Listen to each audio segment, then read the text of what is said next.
All right, so this is about digital modes, mostly about DMR, but we're going to focus on a couple others just for perspective. So I'm David Edelman, K5RNL, and it's a little about me. I'm 38, so I'm fairly young as far as the ham goes. I'm a general right now. I'm actually studying for my extra, so hooray. I've been licensed for about 2.5 years, so I'm, again, fairly new to ham. I was raised on technology. I've been using computers since I was about 5 years old.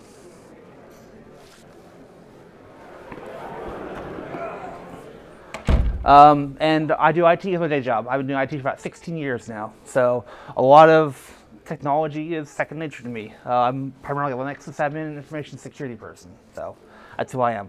And I'm not an expert. I know a lot, but I'm not an expert. So if I say something that you know is wrong, correct me. I welcome correction, as long as you're not a jerk about it. So, what are digital modes? Has anyone here not used digital modes at all? Like any kind of only been doing analog voice or CW? Okay, cool. All right, good. So, traditional, such as phones, CW, things like that, are analog. Basically, it's not anything on VHF, UHF, HF, low frequency, super high frequency, whatever. It doesn't matter. Digital modes basically will take data and compress it into an audio format that's displayed over the air, and then the other side converts it back to digital format. So, if you've ever used a computer in the 90s or on the internet using a modem, you hear the whole modem screeching. It sounds like two computers having sex. That's what you're hearing. That's actually what you're literally hearing. That's literally modulating from digital to analog and back. So there's also a lot more digital options that we're covering here. Walter gave a presentation on FT8. That's one example. PSK31, RTTY is technically digital, things like that. But like I said, dial-up, same principles. Uses a sound card to modulate from digital to a sound or analog format, and then back again on the other side. Most of the ones that we're going to cover here are under VHF, UHF, mostly because of bandwidth. So they tend to have a wider signal. You can do DMR as low as a 6 meter channel, but usually most of it's under the 7 centimeter or above. All right. Echolink. Anyone here use Echolink before? Okay. Yeah. All right. Yeah. So basically, Echolink is a point-to-point mode where your computer talks to a repeater or other site over the internet. So you hook up to it and it goes over that way. A lot of repeaters will have Echolink hookups, and that way you can talk to it from your computer, and anyone listening on the repeater using just a regular radio, like that radio right there, can hear it, and they can talk back and forth that way. So it's a way to bridge that. Oh yeah, and the Hearst repeater I know for sure. Yeah, NCTC has one. I know Hearst repeater is definitely on Echolink. There's a couple of them. If you go on Plano, okay. Mansfield, okay, cool. Yeah, so we have a bunch around here. I know we do. I'm not sure my radio could hit it, but you can. If you have a mobile, you could probably hit one around here. It's basically a VoIP protocol. So if you remember using Skype or Facebook chat or anything like that, where you talk to someone over the web, kind of the same principle as that. So it's a very simple protocol from computer to a radio. You can also do point to point. So you can talk to another amateur radio operator out there, so you have a direct communication. So only you two hear it. It's also doable as well. So like I said, anyone listening to the Echolink station can hear what you're saying, and vice versa. They can talk back and forth that way. Actually, I know the Fort Worth Weather Desk uses an Echolink hookup, so you can actually talk on that network as well. So if you're outside range of the repeater and you want to talk to the weather desk, you can do that. And anyone listening on the repeater can hear your conversation. So. Like doing it to the DTMF channels using the radio directly. Yeah, you can do that. And that's kind of what it covers with All-Star. So All-Star is like Echolink in that it's network-based or internet-based, but Echolink is point-to-point. All-Star is one-to-many. So you can actually go and talk to one All-Star repeater and then use DTMF, like he said, and change to a different reflector. Kind of like how if you ever use System Fusion or D-Star, it does the same thing. So you can talk to a repeater that's local and tell it change reflector to a repeater in Osaka, Japan. And all of a sudden now you're talking to Japan from a local repeater. So you can do that. Yeah, so unlike Echolink, you can actually talk to a local repeater to hit an all-star network across the globe. Whereas Echolink, you can talk to a forward repeater from your computer, but unless that repeater you're talking to is hooked up, but someone's listening to it across the world, you're only listening to the people who are talking to the repeater locally or on the internet. Sure. And my contact information is at the end here, so if you want to know, if you want to copy the slides or ask more questions, I'll give them out. So, 2 proprietary modes that you'll hear talked about a lot, which are D-Star and Yaesu System Fusion, or YSF.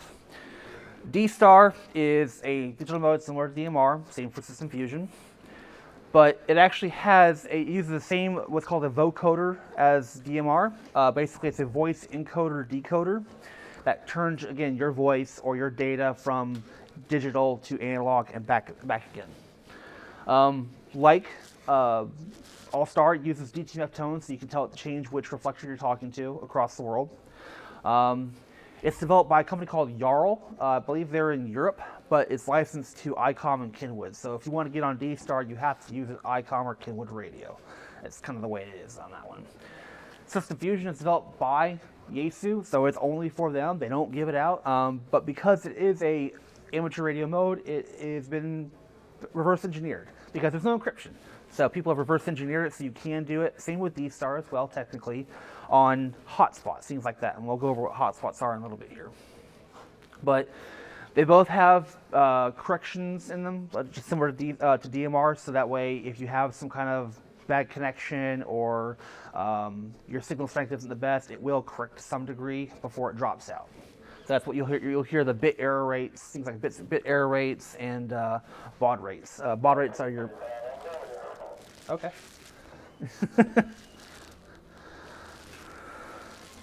So, DMR. So this is the meat and potatoes here. So DMR is a true digital mode.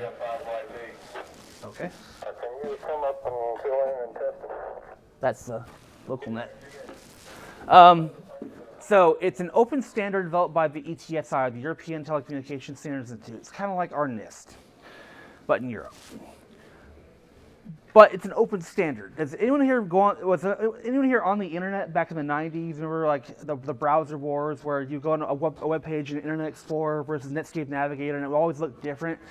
That's what happens with open standards. Everyone adheres to them a little differently. So, you know, this is an Anytone radio. It will handle DMR a little differently than, say, a Tytera or a TYT or a Hytera or what's some of the other brands? I'm drawing a blank on. Yeah, VTech or any of those. So the core functionality is the same, but there may be little things a little differently how they handle. That's where you kind of have the fun finding out of how your equipment works differently from someone else's. Motorola was the big one of bringing it to the U.S. So a lot of old stuff you'll hear is Motorola based, like DMARC, which is the Digital Motorola Amateur Radio Club. They actually built their own DMR standard called Moto Turbo. And so you'll see a lot of radios that are called Moto Turbo compliant or Moto Turbo compatible, like the Anytones are. That means they can use the same encryption, they have the same messaging platforms, etc. So you'll hear that a lot too. There are 3 tiers of radios, because again, this is digital mode. Anyone here ever dealt with P25? Okay, so P25 is digital, does trunking, things like that, so you can actually have multiple users on one channel and they're all talking to each other. And then no one's stepping on each other because they're all on basically a sub-channel within that frequency. So on the 3 tiers, that's what you have in tier 3, where you'll have trunking, so you can have multiple people talking on the same frequency, things like that. But you'll have tier 1, what's the original one, that's mostly seen in Europe, which is operating on what's called the PMR 446 band, which is a license-free band out there. It's basically similar to our 70cm band, it's a portion of it. It's kind of like the FRS over there. It's limited to half a watt of power. Really don't get them. They're very limited in perspective, so they don't do much for you. Then you'll have what's called Tier 2, which is what most of the DMR radios you'll see here are called. That covers anywhere 66 to 960 megahertz, so anywhere from 6 meters to fairly upper end of UHF. Most are VHF and or UHF only. For example, TYT makes some that are UHF only or VHF only, so be aware of that when you look at them. Some of them are band specific.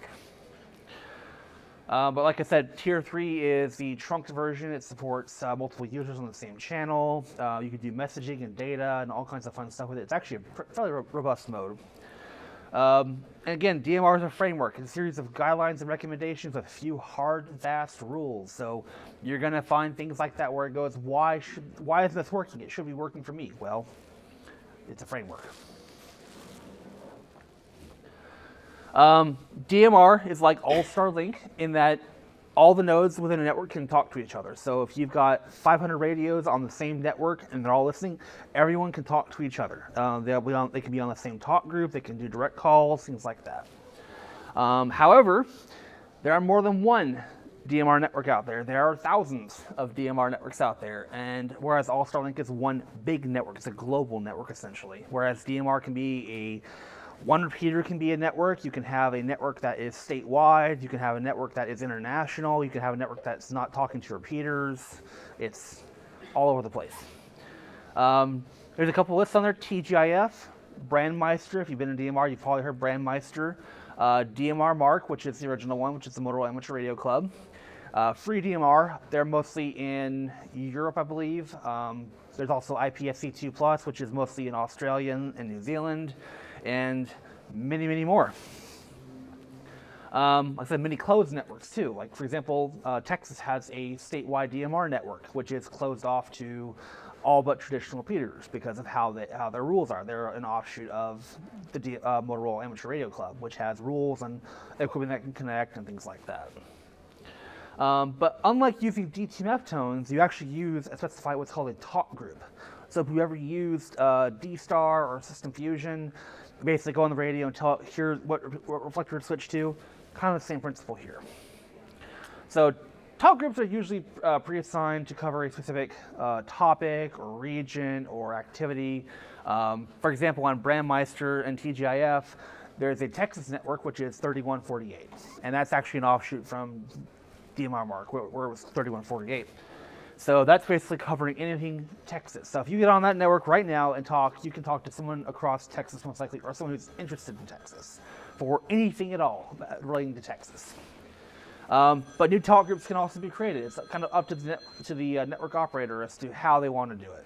So they can say, no, we don't want to create more, or no, we want to create, we only create these ones, or no, we have a specific list. Again, it's their network, their rules. Like I said, networks can be completely off traditional repeaters. So, for example, TGIF does not have links to repeaters. The only way you can access it is via a hotspot, like that right there. And I'll go over what hotspots are again. And I talk fast, so if y'all want to slow down and go over something, just flag me down, please. Like I said, DMR networks, unless they have a bridge link from one to the other, they are completely isolated. Think of them as their own island. Like I said, the Texas network, for example, unless it has a link to another network or linked in, whatever happens in that network stays in that network completely. All right, in addition to your call sign license, you need what's called a radio ID. You go to radioid.net, and it's free. You basically upload a copy of your of the PDF that the FCC gives you to verify that yes, you are a licensed operator, and they'll give it to you. It's a 8-digit number. Depending upon the radio, you want to pre-program any talk groups in there. Has anyone ever tried to program a Baofeng using the front panel? It's worse than that. It's worse than that, trying to program your radio from it's a pain in the ass. There's a kid down in Temple, he's about 14 years old, Yep. K5RNL, Yep. he can do it. He's Yeah. the only kid I've ever seen Yeah. do it. I can do it too. I've done it. It's a massive pain in the ass. I tell you. Yeah, I tell you, if you're going to get into DMR, get the programming software on your computer and do it from the computer. It makes it so much easier. So you will pretty much need a computer to program your radio. If you're being very limited in your use, you can get away without it. But if you want to do much more than just dipping your toe into it, you really want to do that. Again, check the information pages on the network. Every network has their own information as to what talk groups are out there. Like Brandmeister, TGIF, for example, they have websites that you can go and see everything. For other networks, maybe a case of having to look up their information on Repeater Book or something like that. So Remember how I said some networks can be completely off analog repeaters? Okay, so you have to access it via an internet-capable option such as a hotspot or a dongle such as Blue DV, or using an app on your phone like DroidStar. So basically, if you want to talk to a network that's not nearby, like say you want to talk on Brandmeister but none of the repeaters near you or hook up to Brandmeister, well, there you go. That's how you do it. I'll go over a little bit, but that's kind of mostly it's up to your use case as to how you want to handle it, so I'll go over it a little bit. I will recommend this book as well if you want to program it. This book actually has some pretty technical details as to how to program your radio. I'll have it in the end of the slide too as well, the name of it. So, again, most of them are on the 440 or 70 centimeter band. It's usually the bandwidth. DMR uses an error correcting protocol, so you're almost always perfectly heard or not at all. Anyone ever talk to someone on Skype where it's bad and they'll start sounding like that? The roboting, that's kind of what you'll hear when the internet. What? Yeah, you'll max headroom a little bit. Yeah, yeah, I know that one, but I'm not old enough to remember that one. I'm not old enough for but basically when the internet connection goes bad there, that's usually what you'll hear. You'll hear it start roboting out, but before that, that's usually the very cusp of where it's fading out. Before that, you'll hear perfectly fine, or they won't be heard at all. Uses a voice codec, which is the AMBE2 Plus codec, which is basically handles a lot of that correction for you. It's actually very robust. So again, you're either perfectly heard or not at all. So it uses a 4-frequency shift keying to encoding for signals. So it's very similar to C4FM or P25. Except the frequency offsets are a little different. This book goes into that in a lot more detail, so I don't want to bore you with that. Basically, you have 2 time slots, so it uses time division multiple access, there we go, to split communications across 2 different time slots. So you'll see TS1 and TS2 within DMR. That's what they're referring to as time slots. So for every second of transit time, basically 50% of the time, your radio is actually keyed up. So if you hold that transmission down for 10 seconds, you're only transmitting for 5. So your radio is basically fluctuating the transmitter on and off every 30 milliseconds. So you'll basically hear when you're communicating. And I have some audio of that here in a second. So it actually becomes more power efficient because you're not constantly transmitting on like analog, where when you hold that button down, you're always on until you let go. So basically every 30 milliseconds, and again, a millisecond is a thousandth of a second, so 30 thousandths of a second, it's transmitting voice and data and then shutting off for 30 and then going for 30 again.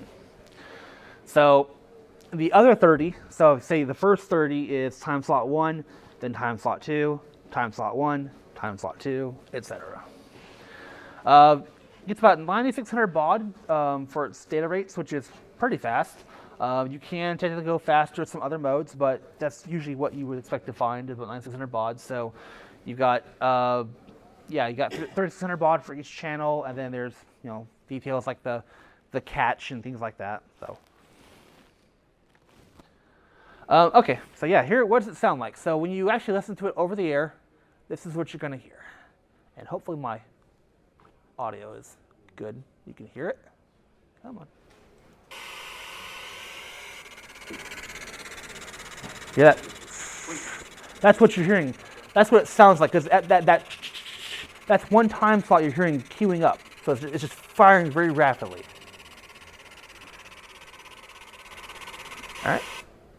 And when someone's actually talking and you actually hear what they're saying, this is what it sounds like. I don't understand a word of it, but you hear it. It actually comes through pretty clear. There's a little digital distortion, but it's pretty well heard. Anyone not hearing that okay? Okay. So this is actually from SICK-ID Wiki, which is a website I use for signals identification. They're pretty good. So, a little terminology. This is where it might get a little boring here. You'll hear MMDVM, or multi-mode voice digital modem. Basically, it's the board inside those little hotspots or things like that that actually converts your signal to digital and back again. Basically, some of them can also support other digital protocols as well. So if you have a system fusion radio, you can actually talk to that as well and have it convert to DMR or P25, things like that. Let's see. Oh, yeah. Oh, sorry. That your hand. So basically, you can actually technically run a non-DMR radio and talk to DMR in some circumstances. So that is a possibility. It's not very clean by doing that because you have to use the software to adjust which talk groups you're talking to, things like that. But it does work. All right, hotspot. It's basically a computer, usually a Raspberry Pi. You know what Raspberry Pis are? Okay, cool. Got some. All right. So basically, uses uses a Raspberry Pi and an MMDVM together to make a full functioning computer radio. So that way, it can talk to the between your radio and the internet and back again. There are many kinds of them out there. You know, there's the original Pi Stars. You'll see lots of Chinese clone ones. This is a Zoom spot here. You'll see Open Spot, things like that. You can actually build them yourself using parts. You can buy the parts, build them off from Amazon or elsewhere. It's not too hard to do, but with the cost, it's usually cheaper to buy one whole. All right, time slot. Again, it's a time divisible access technology. So for every 30 milliseconds, one's transmitting over the other. So you have TS1, TS2. So what happens on TS1 is not heard on TS2 and vice versa. Pretty simple. Time slots can actually be locked to a talk group or left open. So basically up to the network operator as to how they want to handle it. So just because you're talking on time slot 2 doesn't mean that the talk group you're talking on is actually hearing you. Maybe talking to the void. Color code. So it's kind of like CTCSS encoding and decoding on an analog radio where you need a squelch tone to talk to a analog repeater. That's basically what it is. So basically you're telling the radio only key up if you're hearing a transition on this color code. It's kind of a form of security. Basically, if you're talking on CC1 and the repeater's on CC9, it's not going to hear you, or it's just going to ignore your communication. So pretty straightforward. Talk group. So this is a chat room within the network itself. Again, it could be about a topic or a region or what's called a TAC group, which is kind of like a simplex. You basically talk out there, you make contact, and move to somewhere else. Again, check the network listing and see what's out there because you'll be surprised what's out there. There's TGIF is a fairly open network and it has topics about damn near everything. About cars, about guns, about amateur radio in the area, first responders, all kinds of stuff. And Brandmeister and others are the same as well. They have their own talk groups about 1,001 subjects. Again, sometimes they could be about a specific thing, such as linking to a network. So you actually key up, say, talk group 5001, and it will talk to a different network because it's a bridge link there. Or it can be act as a gateway for external services such as SMS GTE. Unfortunately, it's gone. So basically, before it was shut down, you could actually send text messages to your cell phone using DMR and respond back. So if you were outside of a cell service and you wanted to text someone, but you had DMR coverage, you could text them your radio and they could respond back to you and you get back and forth. But unfortunately, that service got shut down because people were abusing it. So, yeah, got shut down last year. SMS GT got shut down last year, yeah. Yeah, I experienced this. I had a talk on the net, and the guy was like, "Have you checked this out?" And I didn't know what the hell it was, and I looked it up, and I was like, "Oh, it's pretty cool." So I tested it, and yeah, both two-way communications. And later on, they shut it down because people were spamming with it. So. Was it on Brandmeister? No, it was nationwide. Like it was off more than whatever. Brandmeister was the big one that used it, but others used it as well. But the actual backbone service for it shut down. Oops. Yeah, I know, right? So zones. Basically, a zone is a way to, you'll see them a lot, but all it is a way to group contacts within your radio together. So you'll have different channels for different topics or different frequencies, and you can lump them into different zones. That way, it's more for organization than anything else. So doesn't really serve any other technical function other than keeping it clean. All right, and this is the last one here. So code plug. So you'll hear the term code plug a lot. It's actually an old Motorola term because you would literally take a code set and plug it into your radio. Basically, if you're programming a radio using Chirp or RTS software, things like that, kind of the same principle. So, not too fancy on that one. And again, radio ID is something you'll have to get if you want to get on DMR. It's a 8-digit code. You go on the radioid.net request it for free. They'll give it to you. That's it. And you'll plug it into your radio. And if you have multiple radios, multiple hotspots, you can use what's called ESSID, which is a 2-digit appending to it to change which radio you're on. So you don't have basically 2 radios on the same network at a time. All right, so here's an example of some infrastructure and flow.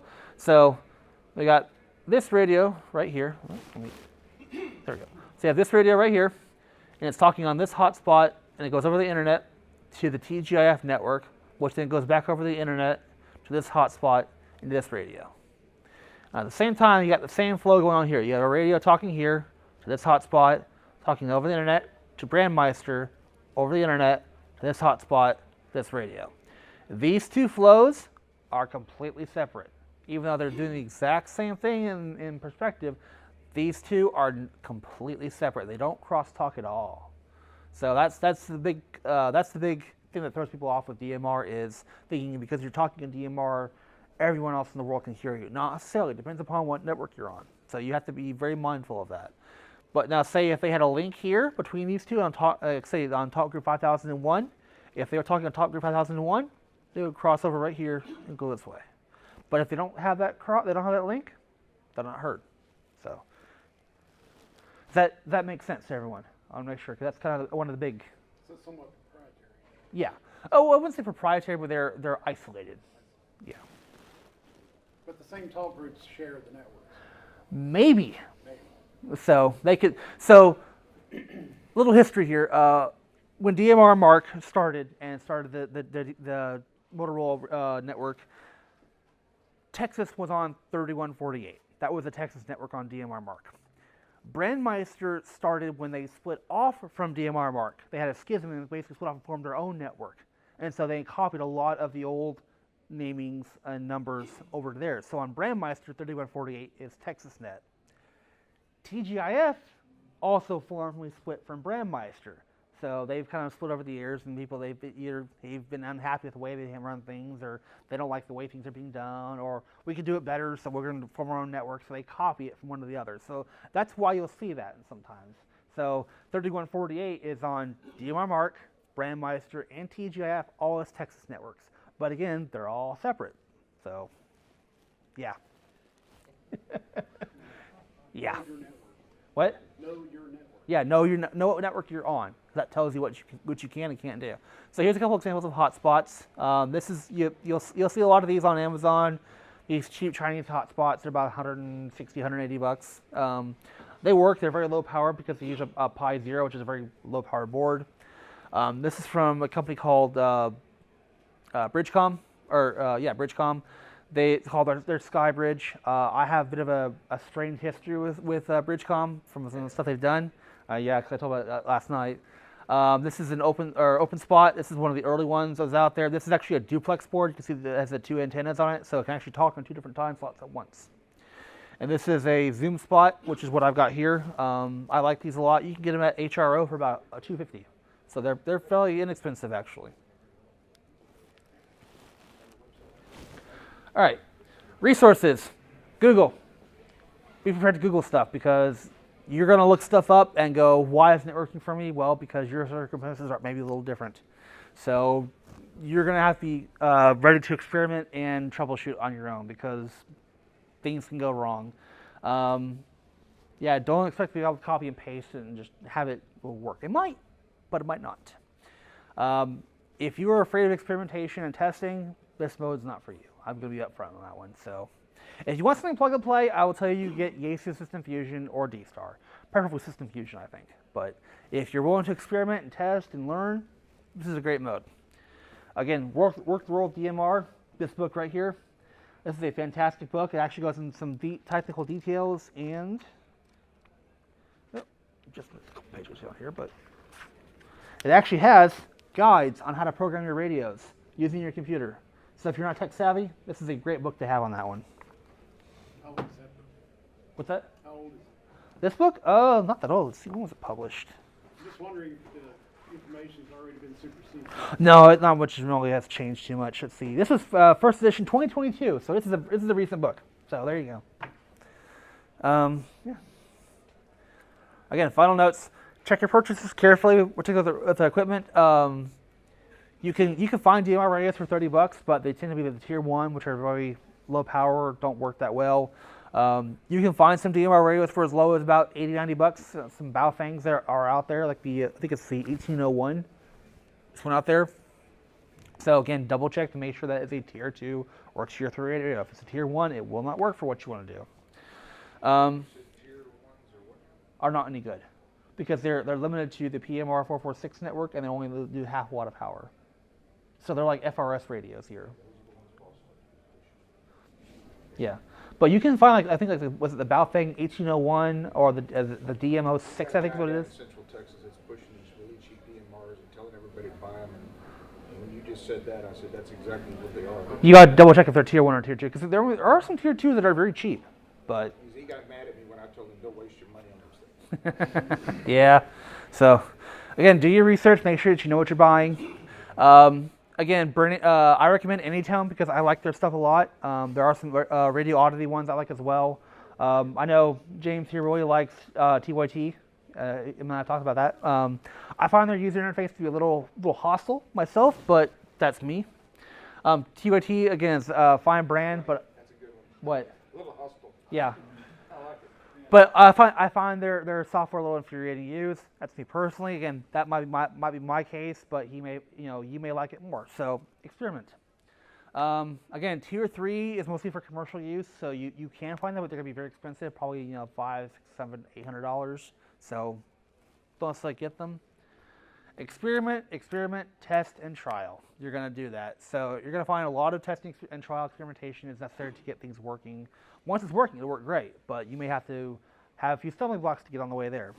So, but thankfully the DMR community is pretty big and diverse. We've probably seen your problem before and can help you out. So there's lots of resources out there online. There's Facebook groups, there's forums, there's groups IO pages that cover pretty much everything to do in DMR. And if you come up with a problem that no one's seen before, be proud because that's kind of rare. So. There's also YouTube. Oh yeah, thank you. YouTube is a great resource. Yes. As long as your video that you're watching applies to the firmware revision of that radio. Yeah. As long as if it's a generic thing like how do you program your Anytone 878 Right, or so there's a video out there yeah. that shows you how to program that radio, but the guy is a couple years old, he's using an older firmware. Yeah. So when we updated the firmware, the menu's completely changed. Ah. The video is no longer valid. Yeah, fair point. Yeah, that can happen. So, anyone here used Repeater Book before? Yeah. Okay, it's a good website. LC500 repeaters are nearby. You can search by what type they are, what frequency they are, etc. So if you'll find a DMR repeater listed on there, you'll see things like here's the repeater name. It's DMR obviously. Here's the frequencies. Here's the offset. Here's the color code to use. Here's the DMR ID of the repeater, and here's the network they're on. So this is the Kilocycle Club's repeater, the K5RNL. They're on the Lone Star network. So again, like I was saying earlier with Brandmeister and TGIF and all those, they're cut off. So whatever's on there is whatever's on there. So unless they have a link in their talk group list to a different network, when you're talking on this repeater, you're talking to itself. So, any questions? I have one. I know that there exist these single-channel DMR repeaters where it receives on one time slot and spits it back out on the other time slot on one single frequency. Are those very common? They can be. Usually that's more for an actual repeater for an actual repeater like you typically have a uplink and downlink offset on a typical analog repeater, but you don't really need that on that. I mean, I've seen people do that, but usually you just do a frequency offset and be done with it. You could do it. 2 time slots if you had a repeater Yeah. that has one channel coming in, other channel going out. Then you got 2 time slots, and you could have 2 talk groups going at the same time. Yeah. Maybe one local and maybe one statewide. Or Yeah. For example, I think the Kilocycle Club does that where their time slot 2 is linked to Brandmeister, if I remember correctly, and so that way, whatever you're talking on time slot 2 is international because it's on Brandmeister, either a talk group or just talk groups in general. Whereas time slot 1 is linked to their particular network, so you can do that. So that's There's lots of ways to configure that. So you have to look and see what they're doing on that repeater. It's again not easy plug and play. So What's the best company, if a person wanted to set up a DMR repeater, Mm-hmm. what's the best company to buy the physical repeater hardware from? Ooh, that's a good one. That must be a matter of opinion. I hear chuckles. Yeah. Well, yeah, it's going to depend upon what your purpose is. If you want to join, say, a DMR Mark IV network, like the Texas network, you're going to have to use Motorola or high-tier equipment. It's going to be a requirement to do that. Bridgecom makes repeaters as well. I know they do that. You could just take a computer and actually install the software on it and hook it up to a traditional analog repeater like you do with Echolink, things like that too. It does work as well. I think the Hearst Radio Club is big into helping people with that. Yeah, so you might want to check with the Hearst Radio Club because they do a lot of that work too on that side. So they're good for that. If you get a Bridgecom repeater, check the programming very carefully. Yeah. Really? I had to totally redo it. They programmed it backwards. Yeah. Really? Yes. And they're probably no help, were they?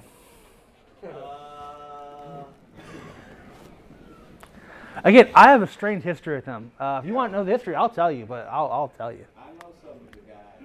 Yeah. I won't say no more. Yeah. When I was at the Dayton Hamfest, everybody was walking right past their booth and not paying any attention. Yeah. We put a DMR repeater up 2 months ago. Which where that? It's on Casita Mountain. It's in Cass County. Okay. Close to Atlanta. Okay. What network are you on? What network are you on? I think that it's on Bradmeister. Okay. I think. Okay. Is it open access or do you filter it? No, it's open. Okay. There you go. Yeah, we've got the local 4 states group on it, and then there's an architects group, and then there's a local group, and then you can bring up Texas or Louisiana or Arkansas or Oklahoma on it. Okay. But as an example there, you can lock your repeater to the talk group. So you may talk to a repeater and think, oh, I can cross anywhere in the world because it's on Brandmeister. Not so fast. Not so fast. Only if it's allowed. Yeah, only if it's allowed. Exactly. So keep that in mind. Any other questions? Sure. Do you have a website we could download your presentation? Shoot me an email. My email address is right there, and I'll be happy to give you my copy. And if you have any questions, again, email me and ask. I will tell you everything I want to know. Can I read that okay? Or did we make it Can you bigger? read it off for those in the back? Yeah, it's K5RNL, Romeo November Lima, at ARRL.net. Here, let me kind of make that a little bigger. Let's see. There we go. It actually works a little better. Okay, cool. Yep. Said questions, if you want a copy of the slides, whatever, you have links to resources, I will give them all out. I believe knowledge should be shared. It does not work by being sequestered. I've got one good question. Sure. I'm one of the owners of the Freedom Link Network. Mm-hmm. As you know, if you have repeaters, you're required to monitor the repeaters. Mm-hmm. Is there a way with DMR radio to monitor any traffic coming out of that repeater automatically? No matter what number, what time slot it's on, or what to talk to. That's a good question. I would talk to Brandmeister or TGIF and see what they do for their hose line, because they have what's called a hose line there, where basically all traffic is heard through it. So they kind of brought out. I can answer. Sure. Yeah. Go to a website called nu5d.org. Gatesville, Texas, Steve Bossart. NU5D, nickel under $5. Yeah. That man can answer that question. Yeah. Okay. He'll do it. Because we have to monitor all of our repeaters. He's doing what you're doing right now. As the questions you just asked about that, he can answer that. I'm serious. He's good. We're growing. We just put the DMR repeater up. We have a Yaesu Fusion repeater coming in. You have to monitor all of them. Yep. Another one that can probably answer that is Jason Johnston, KC5HWD here in this area. Yeah, he's in Grapevine. Yeah. It does ham radio. 2.0. Yep. That's him. Mm-hmm. Yep. I think You're close to Paris then, right? Yes. MTC up there probably. Richard? Richard? Maybe. But I know Steve bought NU5D can, for sure. Just look him up at NU5D.org, he's got a link to his email. And just tell him what you're trying to do, and he'll actually probably come up here and help you out. Yeah. Personally, in person.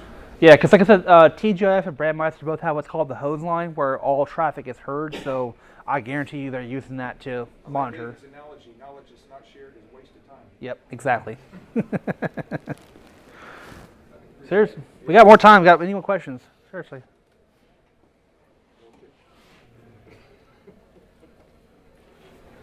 No such thing as a stupid question. Well, okay, so where do you find the talk groups? Okay, so it depends upon the network. For example, Brandmeister and TGIF have websites where you can go on there and actually display all their talk groups, search by topic, things like that. If it's a closed network like Lone Star, if you go on Repeater Book, and I come back here, yeah, oh, no, resize that back. So you actually scroll down, there you go. So there's that open talk group view right there. So basically, they'll show you the talk groups that are listed on the repeater. Someone's put that in there. So, and that's where you mostly want to go. They might have a network, or they might have a web page where it actually lists all that as well. So, it's unfortunately not a mode where everything is all publicly available and openly documented. You might have to do a little hunting, but usually not too much. So, thought you had a question. Is there a contingency plan for the networks if and when the internet goes down? Possibly. Depends upon the network. Some of them will use microwave links between their repeaters, so they do site to site. That way they can do it that way, because you don't need the internet for it to work. You just need a IP backbone. So you just need a actual network link of some kind. So they could go from analog to DMR back and forth. They could actually do a point-to-point link. They could do dark fiber where they actually bury fiber under the ground to have a direct link. There's a lot of ways to do that. Now, depending upon the repeater and the terrain, all that, some of that may be unfeasible. You may not have enough terrain, or you may have too many terrain features in the way, so you can't do a direct link. Or dark fiber is very expensive, so this is a hobby. People aren't doing it professionally, but there are options out there to do it. So. Yeah, I knew that there would be that possibility of maybe having it roll over to an alternate comm backbone. Yeah. But I didn't know if anybody was actively working on that, just in case of a big disaster. Right. Now, again, that's mostly up to the network and their own level of pain tolerance of how they want to handle it. Again, this is internet-based, so there is concern with that, where if the internet goes down, or whether that's regional, local, global, whatever. And again, technically, you don't need the internet for DMR to work. You only need it for global or for more than just regional reach. I could talk to a DMR repeater, and anyone on that repeater can hear me, but if they're not nearby and they can't listen on the repeater, then they won't hear me. So that's where the caveat comes in. Also, you can privately network two repeaters together. Yeah. Basically, there's a software that acts as the equivalent of Brandmeister, whatever, but it's strictly local. Yep. For different operations directly. Right. And again, you can link those two repeaters together like via direct microwave link or whatever. So yeah. If I wanted to get started in DMR, knowing absolutely nothing and having a 15, 20-year-old radio, what would a interested ham do to start from scratch? Oh boy. You can buy a cheap radio downstairs. Yeah, I mean, buy a cheap DMR radio, like a bow thing, like the 1801, whatever those are, or a TYT radio. I think you can get a UV 380 for like $100. They're very inexpensive. Experiment, find the repeaters nearby, make a list of what your interests are on radio, and go from there and just kind of pull that thread and just find out what's out there. Let me go more basic than that. Okay. You have this magical blue box on your table and a radio of indeterminate origin. Mm-hmm. My question really goes down to if I had an old analog radio, Yep. an old radio, FM, whatever it might be, I mean, a 2-meter or 440. Yep. What do I need to go from that radio to DMR communications? You need a DMR radio because it's built into the radio as to how it does it. It's not, yeah. The radio itself encodes and decodes the traffic. So you can't use an analog radio for that. That's what I wondered. Okay, so Okay. the old time, okay, so I can't just buy a radio for cheap and plug in some stuff to No. the microphone port and make it work. No. Okay, that's what I wanted. Now, again, if you have other digital modes like System Fusion or D-Star, if you have a radio that supports that, like say you have a Yaesu FTM 300, which does System Fusion or 400D, then those can actually talk to DMR using a hotspot. So those can do cross modes like that, but you have to have something that can do that digital encoding decoding. If you don't have that, you're kind of 5 steps behind that. So you're yeah. Talking a different language. Yeah, exactly. I don't know if you mentioned it or not, but there's also DroidStar for Android phone. I was just showing him. Yeah, I did briefly mention that. So yeah, there are what's that? Oh, yeah, we got about 15 minutes left. So. There are apps in your phones that can do it, such as DroidStar. I think there's one for Android or for iPhone. I don't know what it's called. There's apps in your computer as well. You can use a dongle on your computer to talk on it as well. So there's things like that. I feel that cuts a little bit more of the spirit out by just using your phone for that. I mean, technically, yes, it is amateur radio, but I think at that point you are kind of taking a lot of the spirit out by doing that. I mean, I know this is internet-based, but it's still you're still using a radio ultimately. That's kind of my thing. Kind of piggybacking on his question. Sure.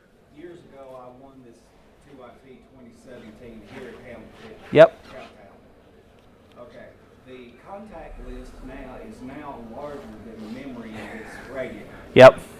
What radios are out now that you could recommend or you know of that will handle the full contact list that would be a good one to buy? This one right here, the Anytone 878. It ports up to 1 million contacts, I believe.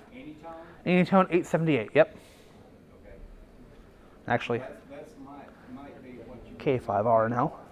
that 80 Let's see if Anytone 878. way it's not going to be overloaded very Right. soon. I can get about half the contact list in here. All right. Any more questions? Oh, real quick. To kind of answer partially his question on how do you learn it, you can go out on the internet and download local code plugs You can. and plug them into your radio. And I learned by experimenting with that code plug. Yeah. I caution about using code plugs. Like I know Bridgecom is really big on selling code plugs. They charge a fair amount of money for them. The problem is when you do that, you're basically telling them they're telling you what you can use. So I find find out what you want and curating it and working at that one works a little better. Real quick. DMRTexas.net has free ones on it. Yep. They used to, but I think they've taken them off. They have. Yeah, Okay. because I looked recently and I couldn't find them. They had the ones for every state but Texas. Yep. But the one for Texas I couldn't find. Any good tutorials out Go there to to the page. create your own phone plug that you know of? Probably on YouTube. I haven't done too much work with that because I don't need a tutorial myself personally. Again, not to brag, but YouTube they'll usually have tutorials on creating one for Anytone or TYT or whatever because again every radio is a little different. So how you create one for Anytone is different than TYT or versus Baofeng or whatever. So Jason Johnson used to have some. yeah, Ham Radio 2.0. Yeah. All right. Make sure if you download a code plug, change your ID. Yeah, change your ID. Make sure it matches your radio type. That's the important thing. Real quick. Do not put an Anytone code plug in an Elenco mobile. Yes. Or Elenco radio. It probably won't even work, but yeah. It works, but the DMR part works. The rest of it gets all Analog, jacked up. If you have a PL tone for Yeah. transmit, it locks it up on transmit. Nice. Okay, well, I think we're about out of time. So again, if you have any questions, email me please. If you want a copy of the slides, we'll be happy to get them out there. So. Hey, the mics. Oh, sure.